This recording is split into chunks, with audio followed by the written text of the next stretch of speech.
அனைவருக்கும் வணக்கம். ஸ்ரீராமஜெயம் இந்த வார்த்தையை நாம் சொல்வதால் உண்டாகும் நன்மைகளை பற்றி இந்த கதையில் நாம் தெரிந்து கொள்வோம். ஒரு நாள் அனுமன் முன் சனீஸ்வர பகவான் தோன்றி, உனக்கு 7.5 ஆண்டுகள் சனி திசை ஆரம்பிக்கிறது.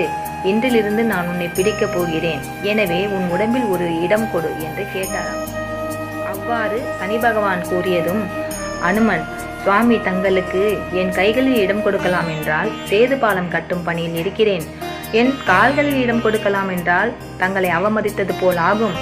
எனவே தங்களுக்கு என் தலையில் இடம் கொடுக்கிறேன், ஏறி அமர்ந்து கொள்ளுங்கள் என்று சொன்னாராம்.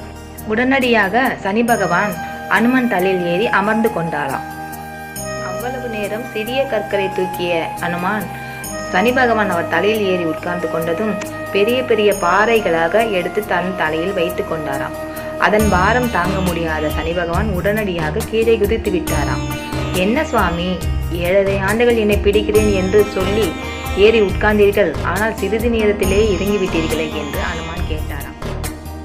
அதற்கு சனி பகவான், 7.5 வினாடிகள் உன்னை பிடித்ததால் இந்த சேது பாலத்தை கட்டும் புண்ணியத்தை நானும் அடைந்தேன்.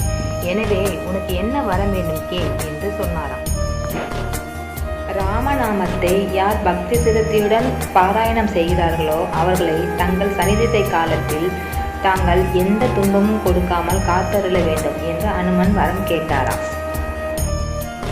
எனவே தங்களுக்கு துன்பம் வரும்போது ஸ்ரீராமஜெயம் என்று சொல்லுங்கள். அதுக்காக ஸ்ரீராமஜெயம் சொன்னால் துன்பம்லாம் விலகிடும்னு சொல்லலைங்க. முடிந்த அளவு கடவுள் நம்மளை காப்பாற்றுவார் அப்படின்ற நம்பிக்கையோடு சொல்லுங்க, நல்லதே நடக்கும்.